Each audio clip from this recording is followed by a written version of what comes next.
நடிகர் ரஜினிகாந்த் நடிப்பில் ஜெயிலர் 2 திரைப்படத்தில் சிவராஜ்குமாருக்கு பதிலாக இடம்பெறும் நடிகர் யார் என்பது குறித்த தகவல் வெளிவந்துள்ளன. நடிகர் ரஜினிகாந்தின் சினிமா கெரியரில் 2.0 படத்திற்கு அடுத்தபடியாக மிக பெரும் வெற்றியை ஜெயிலர் திரைப்படம் கொடுத்தது. இந்த படத்தில் ஓய்வு பெற்ற காவல்துறை அதிகாரியாக அட்டகாசமான நடிப்பை ரஜினிகாந்த் வெளிப்படுத்தியிருந்தார். பீஸ்ட் திரைப்படம் சுமாரான வரவேற்பை பெற்ற நிலையில் அந்த படத்துடைய இயக்குனர் நெல்சன் திலீப் குமார் ஜெயிலர் படத்தின் மூலமாக அதிரடி கம்பேக்கை கொடுத்தார். இந்த திரைப்படம் 650 கோடி ரூபாய்க்கும் அதிகமாக வசூல் செய்தது. இந்த படத்தில் ரஜினிகாந்த் சாருடன் தமன்னா, ரம்யா கிருஷ்ணன், மிர்னா மேனன், விநாயகன், வசந்த் ரவி, சிவராஜ்குமார், மோகன்லால், யோகி பாபு உள்ளிட்டோர் இடம்பெற்றனர். இந்நிலையில் ஜெயிலர் படத்துடைய 2ஆம் பாகம் குறித்த அறிவிப்பை தயாரிப்பு நிறுவனமான சன் பிக்சர்ஸ் சமீபத்தில் வெளியிட்டது. முதல் பாகத்தில் கன்னட நடிகர் சிவராஜ்குமார் இடம்பெற்ற காட்சிகள் மிக பெரும் வரவேற்பை பெற்றது.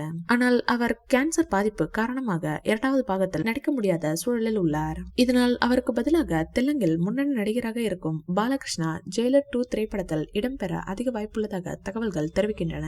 பாலகிருஷ்ணாவுக்கு தமிழ்நாட்டிலும் ஏராளமான ரசிகர்கள் இருப்பதால் அவர் படத்தில் இடம்பெற்றால் படம் கூடுதல் சுவாரஸ்யமாக இருக்கும் என்று ரசிகர்கள் தெரிவித்துள்ளனர். இதனை அடுத்து ஜெயிலர் 2 படத்தில் ஒரு பாடலை அனிருத் முடித்து விட்டதாகவும் அதனை ரஜினி சார் தான் பாடி உள்ளதாகவும் தகவல்கள் வெளியாகி உள்ளது. இதுதான் முதல் பாடலாக வெளியாக உள்ளதாம். இந்த வீடியோ பிடிச்சிருந்தா லைக் பண்ணுங்க, ஷேர் பண்ணுங்க. மேலும் ரஜினி சார் பற்றிய தகவல்களுக்கு எங்க சேனலை சப்ஸ்கிரைப் பண்ணுங்க.